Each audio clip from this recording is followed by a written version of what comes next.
So after Access, I went on to PayU, who was a part of the account aggregator system for like a year and a half at LXME, leading the entire product in the data team. I can't wait to get up in the morning to just start work. There are very few people I've heard saying that I can't wait every morning to get up and hit the office. A lot of people misconstrue finding your passion. Why make foreigners rich when our own Indian Ghar ki Lakshmi can also grow rich?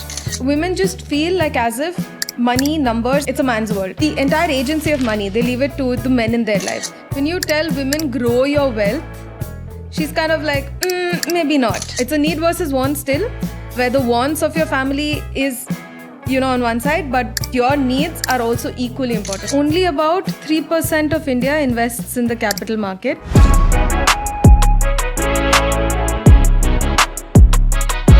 Hello and welcome to yet another episode of House of Equentis podcast. Today we have the very energetic Kamalika Poddar with us, who's here and who is going to share her very interesting journey about herself and of course the much awaited conversation on Lakshmi as an app. Okay, over to Kamalika.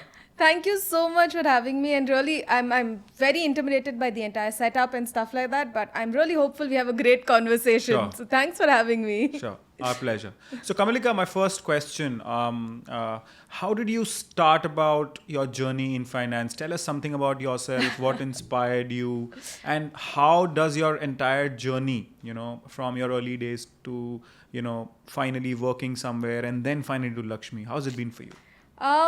So I grew up in a typical, middle-income Indian household, which meant occasionally on weekends, on Saturdays, or even when I had an off day from school, I would accompany my grandfather to the bank. That was like my first exposure to the world of finance, and I found it incredibly boring over there. Like you had to take a coupon and wait for a long while, and all of those before you could get even a small piece of paper that says what your balance is. Mm-hmm. And this was way back when, in the 90s, when I was just a kid, still in school, could not understand anything about finance and found it incredibly boring to the point where I was convinced I don't want to do that as a career. Roll forward to after my engineering days, I had only one thought in mind, which was that, so I did my computer science engineering, and the only thought in mind I had at that point in time is that I don't want to join a service company because I don't know why. It was seeded into my head that service companies are just body shops for, companies that sit in the US, and which meant I could only apply to 3 companies which came on campus, and all 3 of them happened to be, guess what, in the world of finance. One of them was eBay, PayPal back then. The other one was Temenos, which was what I got into eventually. And Temenos was building core banking platforms over there, and these were completely modularized core banking platforms at a time when for me to get my net banking credential, I had to go to the bank manager, write a letter, go collect my credentials from him a week later. Mm-hmm. So I think that kind of blew my mind away from, my grandfather waiting in a queue to understand what his current balance was to now everything happening with the click, just, on a computer terminal with a click of a few buttons alone. And that's what really got me interested while I was on the product development side of it at that point in time. The way that these products were being conceptualized for the end consumers, I found that very interesting. So I decided that let's figure out what to do next. And that led me to an MBA, which happened at a very opportune time in India. Because my internship coincided with demonetization in UPI, and I happened to get an internship at Axis Bank in the UPI team, and that literally, that's when I realized that, okay, no, I was meant to do this. I'm home right now. So that was like my first exposure to Indian fintech. Mm-hmm. And yes, there's been no turning back. So after Axis, I went on to PayU. From PayU, was a part of the account aggregator system for like a year and a half, and now at Lakshmi, leading the entire product in the data team. It's an amazing journey, and I can't wait to get up in the morning to just start working. No, that's some great inspiration, and I must tell you that there are very few people that I've heard saying that I can't wait every morning to get up and hit the office. I mean, that's a clear inspiration for most of you, our viewers, that if you really have the passion and you really feel the excitement in your stomach every morning, you are at the right place. So Kamalika, big congratulations on that. I think one more thing is that a lot of people misconstrue finding your passion. I mean, take my example. I was scared of finance. It's only when I was thrown into the deep end that I realized that this can be my passion. So the whole thing about find passion and you don't have to work a day, you really have to experiment a lot before that happens to you. Great. Okay, Kamalika, so coming on to your current assignment, and I think it's a pretty big one wherein you Yeah. lead data and the overall product at Lakshmi. Could you tell us something more about Lakshmi? What essentially is the core utility for your TG or the audience which Lakshmi brings to the table? So Lakshmi was started in 2020 during the peak of COVID when Preeti Rathi went to Harvard to do her MBA, and she realized that while she's been in the financial services sector for about almost 3 decades now, she realized that women not being a part of the financial growth story, it's a universal problem. Everyone, everywhere, women just feel like as if money, numbers is something that it's a man's world. It's not something for me. And they leave it, the entire agency of money, they leave it to the men in their lives, whether it's their father, their husbands, their brothers. In some cases, I've even seen them leaving it to their father-in-laws. So that was something that, she wanted to change. And I think it was kind of serendipity because all of us at Lakshmi who are there currently felt this was a problem in our own individual capacity, and we're trying to do something in a very small sort of a cohort. It's just that it took Preeti Rathi's initiative of setting up their entire community and followed by the app that, not just provides that entire literacy program for women, but also provides them a platform to get started with their investments. And it can be even something as small as 100 rupee every month for you to get started. You don't really have to, commit to spending 10,000 every month to start your investment. Even with something as low as 100 rupee, you can get started. So is it some kind of a subscription-based business model? No. So what we do is we have a learning module where most of our literacy programs are free of cost for our women. There are a few advanced level workshops where you're charged a nominal fee of 99 rupees or 199 rupees and stuff like that.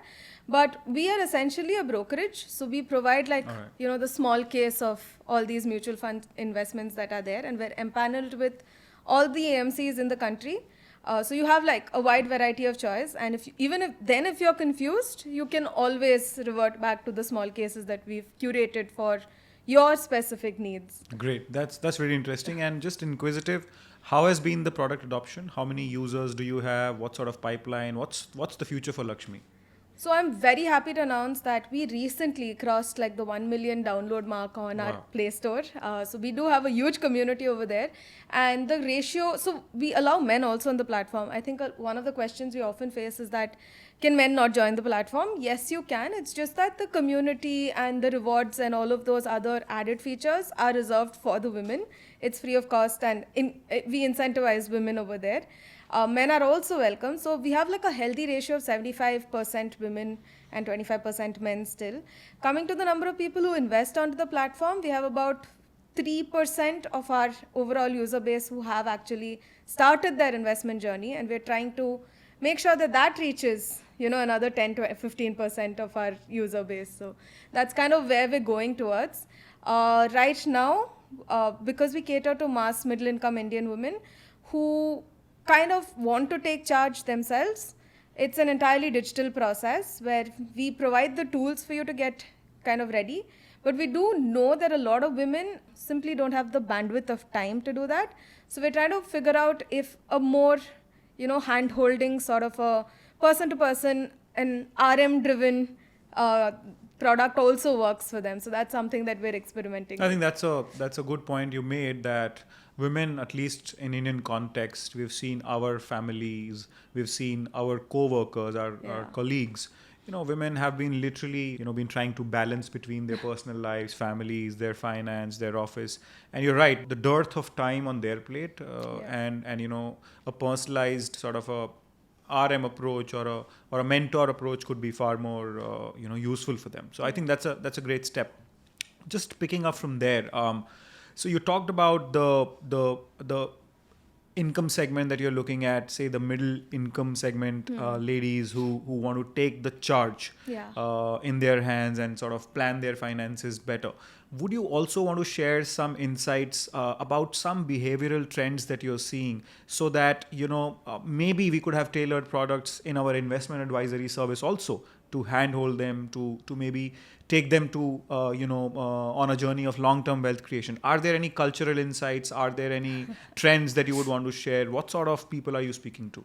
So one of the most interesting thing that we noticed is that when you tell women grow your wealth, she's kind of like, maybe not.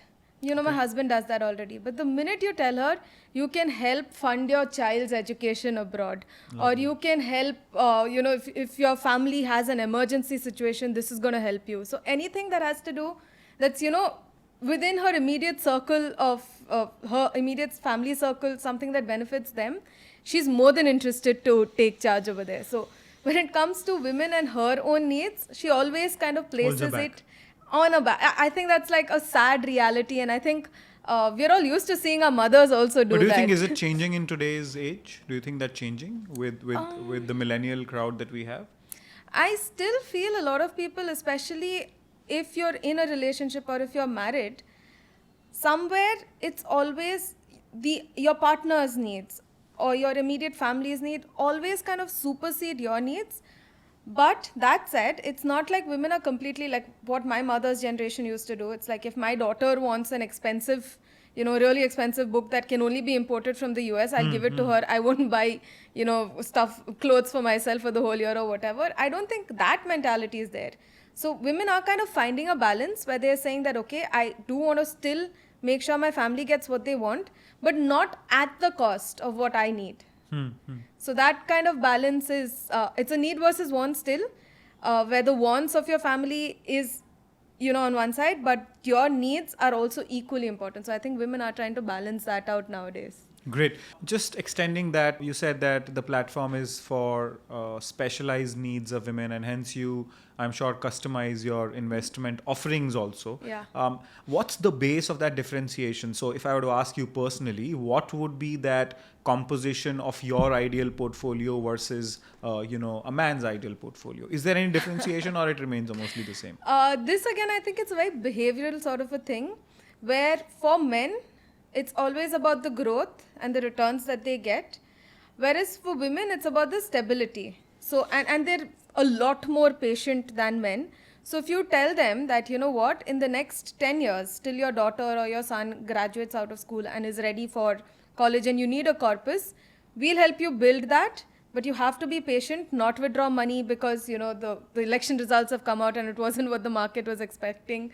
They're willing to be patient. They're willing to play that game out for the longer term.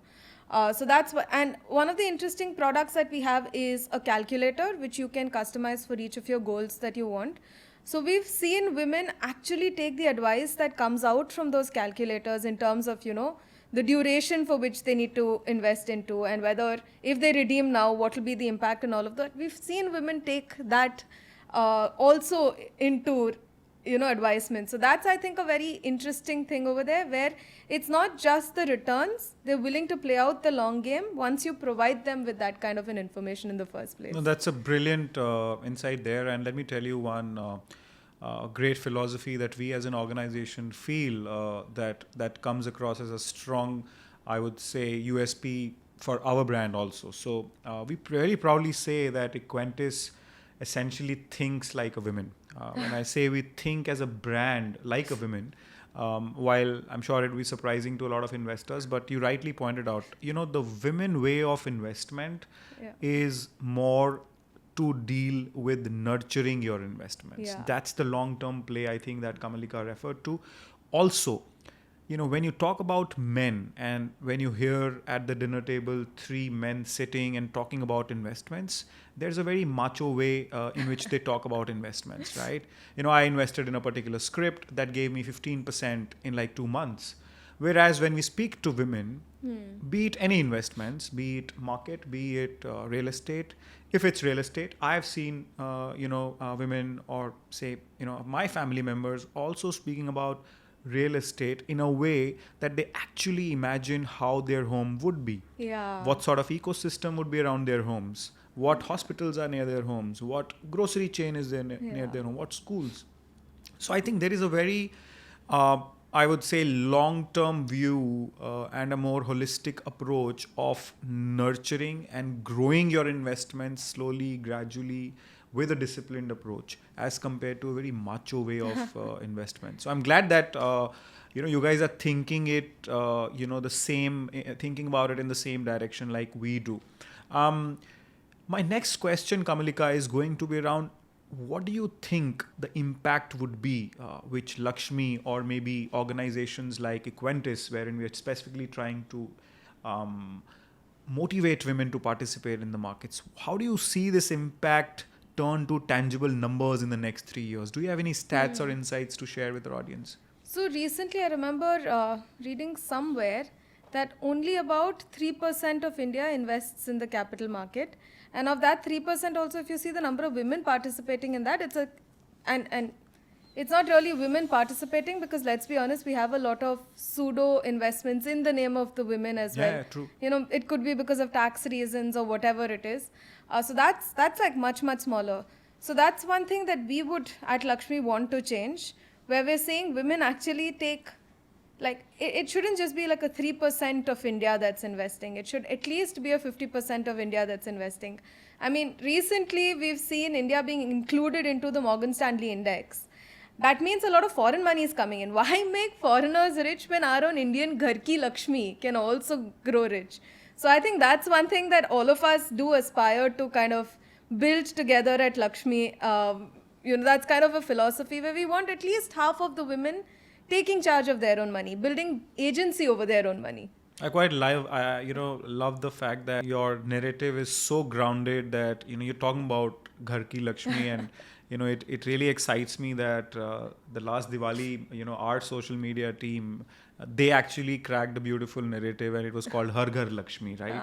Har Ghar Lakshmi at Equentis actually wanted that every home should sort of motivate their family members and the women of the family to participate in the markets. It's not about just return on investments, it's just about making them an equal part of the society. And if the financial ecosystem is growing, why can't we have women be the driving force? True. Because if you look at traditionally, Indians and Indian homes have actually been managed by women.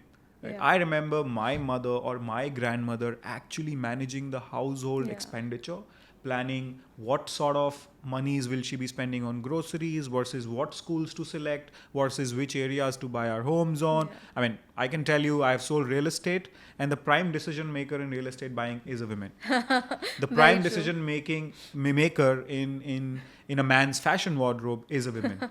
So I see no reason why women have to be this passive when it comes to taking their investment decisions, and being in charge, not only just taking, but ensuring that they are able to monitor it.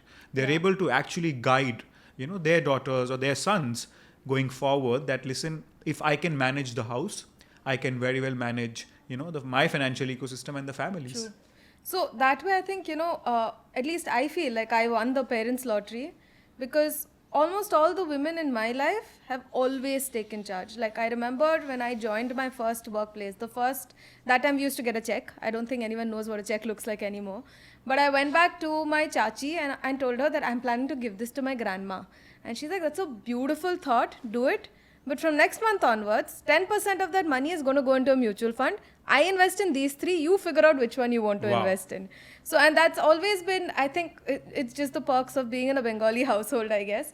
Because any conversation that we've had about money or politics or the economy and stuff like that, women have been an active participant in that. So when I stepped out of that into the real world where, it's always men who are having these conversations, I did feel a little left out over there.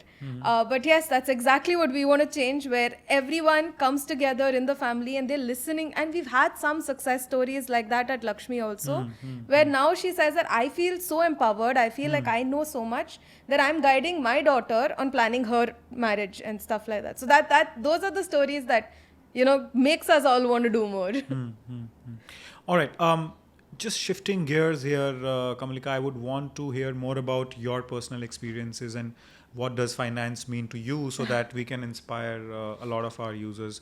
I mean, top 3 advices that you would give for women to start their financial journey. What would be the stepwise approach? The first thing I would say is that don't be scared of the numbers. There's this thought that, if it's too analytical, I can't do it. That's not true. We've seen the ladies in our lives manage Hisab Kitab like fabulously, and they didn't even have the power of Excel back then. So it's not that you don't, it's nothing to be afraid of. You really have to just start taking the first step and build up your confidence. As you start building it up, start investing more. The second thing that I would say is that an occasional loss should not really make you feel too jittery. That's how markets are, and we've all, like most of us have read Warren Buffett, where he's quoted his mentor Ben Graham on Mr. Market's mentality. So when Mr. Market becomes a lot more jittery is when you start buying, and when Mr. Market becomes very exuberant is when you start being cautious. So I think you should realize that, like a person, even Mr. Market has his own moods. So don't just, an occasional loss should not be taken as a very bad thing or something to be ashamed of. The third thing would be just continue planning like how you've always been doing. I think women make great planners, and that's what makes them great at investing their money as well. So yes, live out those dreams, plan out those dreams, put it into a paper and manifest it. Great. What's that one piece of memorable advice that you still remember was given to you about your financial ecosystem or independence? How should you plan it, and who was it that gave you that advice? That would again be my chachi, my bua, and my mom. All three of them. All three of them. You have been lucky. Same thing. Yeah. Like I said, I've been very lucky. They said irrespective of how much you spend, doesn't matter. I mean, if you have the capability to spend that much, go ahead. But make sure at the start of the month, the minute you get your money, you take out at least, like first it was 10% and now they've increased it to 35%. But anyways, you should take out that 35% from your account immediately, put it into another account, which is only for investments.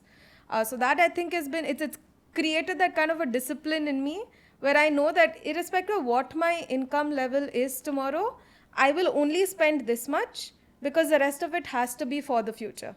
No, I think that's brilliant, and again, a key takeaway for all our viewers. I mean, be it your investments or be it any great thing in your life, you need to have a disciplined approach. And discipline does not necessarily mean doing the same thing repetitively. It could be actually building on, like you said earlier, it was 10%, then it became 35%. Yeah. And I'm sure it could become 40% as your I'm scale sure, because I've increases. not had, the annual roundup of the family coming together where we all discuss how much are you earning, how much are you spending. When that happens, it's definitely going to go up. Great. Kamalika, how do you balance this demanding career as being with Lakshmi? And I'm sure it's a budding startup, and your personal life. I think it's very important for women to do that, because you touched base on how women have been juggling between a lot of energy that is required at household with their kids, families, and that work. And you are at the center of Lakshmi. So how do you balance that? So far, I would say I got very lucky, because I've always had my parents, or if not my parents, my chachi or my bua or someone around me to always support me and draw inspiration from. So that has kind of really helped. That family support has kind of really helped. And I honestly cannot imagine doing the number of things that my mom did and have a career at the same time. Nowadays, we're very lucky because, one, there are so many automated robots that can clean the house up and, kind of make a quick meal for you and stuff like that. That did not exist in our parents' generation. But that said, I think one thing that for me at least, I have my own visualization of where I want to be in the next 5 years. And so I know what all I need to do everyday basis to keep, that 1% increment every day to get there. So anything else that falls outside or tries to distract me away from it, I try to deprioritize it till, it just becomes like a very bad itch that you have to scratch. So that is kind of, and when that happens, you kind of figure out the best way to scratch that itch. So I think that has kind of helped me not get pulled into too many directions all at once, and also save my sanity in a way. Yeah, that's I think again quite interesting, right? I mean, saving your time and saving your energy against multiple distractions that we have today as a society, as a culture, and maybe as a growing economy. I think that's very critical. But very inquisitive about how do you go about. So yes, you save a lot of time and energy by not getting distracted, but is there something out of work that keeps you busy, keeps your sanity in place? What about, is there anything that literally keeps you running on your course? Yes, absolutely. And that's where I think I discovered the magic of content online. Well, I've always been someone who loves writing, like physically writing. Uh, Online medium just gave me that extra motivation and I don't know. I think when I write, I also put in like at least 5 to 8 hours of research behind it. So it helps me to stay sharp as well.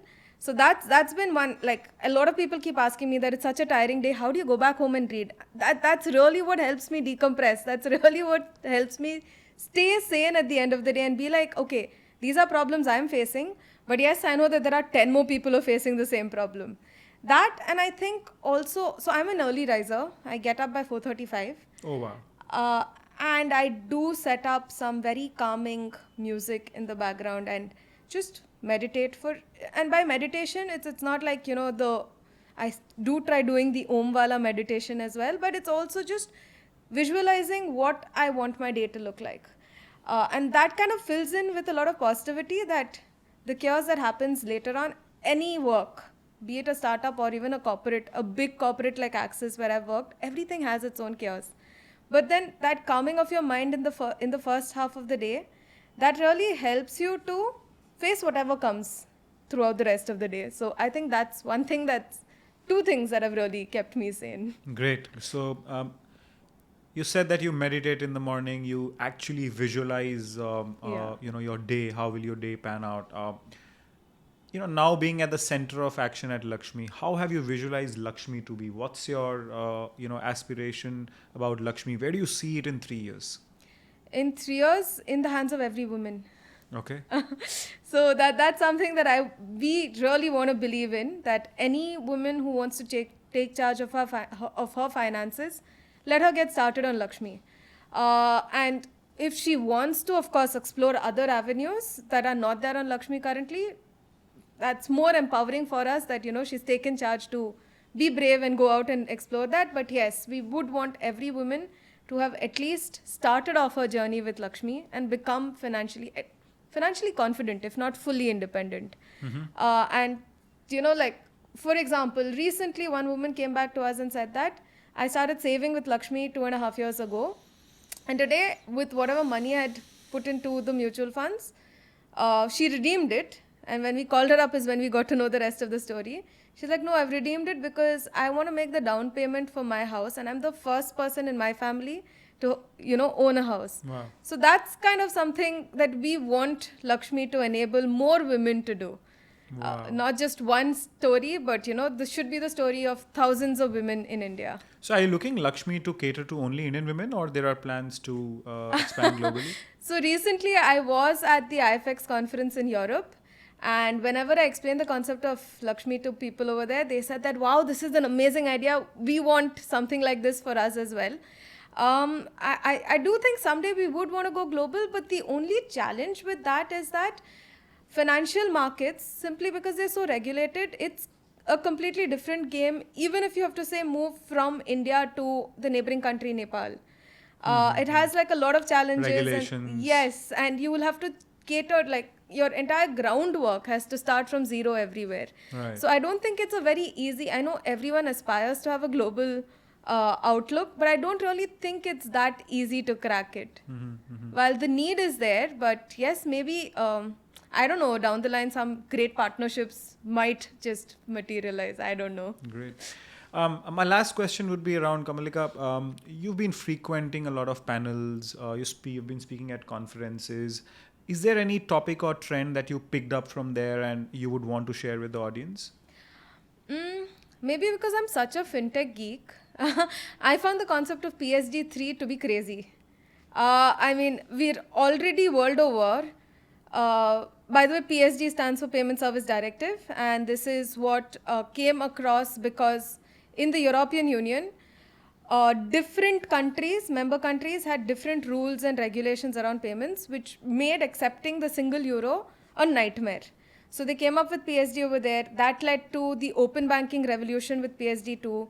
And now they're going to set up like an entire central agency for all the rules that are governing banking and payments. And the fact that we're already struggling so much with PSD2's implementation, not struggling, but it's not been a very seamless journey. The fact that we already have PSD3 coming into the picture, mostly it's going to be tabled in 2025.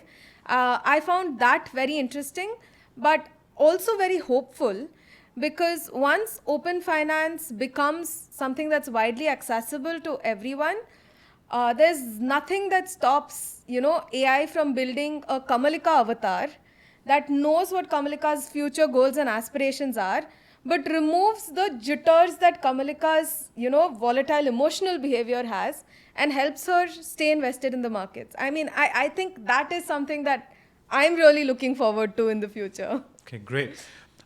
Before we wrap this up, we'll make it slightly embarrassing for you.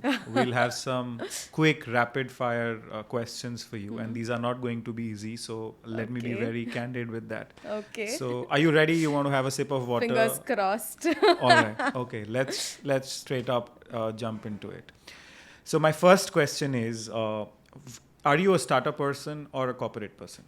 I think there's a mix of both that needs to be there. Startups have this crazy momentum that's associated with it, whereas organizations, big corporate organizations, have a good structure that helps with especially staying compliant in the financial world.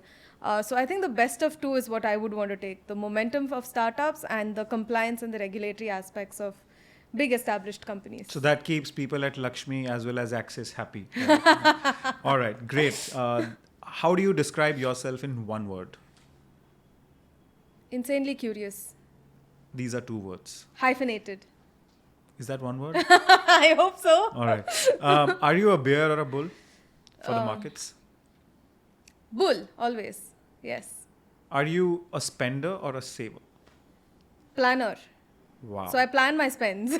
That's brilliant. I think most of us, we do want to categorize ourselves as either we are big on savings or either we are splurging, but I think that's brilliant. Like, you should plan whatever you do. If you're saving, plan when you're saving, what you're saving for. And of course, if you are spending, be very logical. And if you've planned, I'm sure you will be logical. Yeah. My last question. You like Bengali cuisine or European cuisine?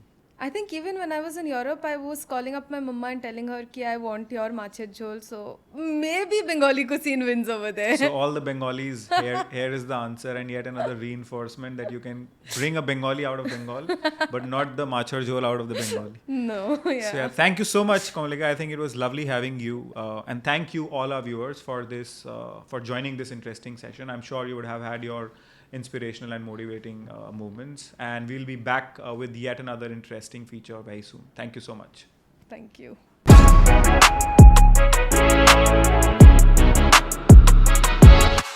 Investments in securities market are subject to market risks. Read all the related documents carefully before investing.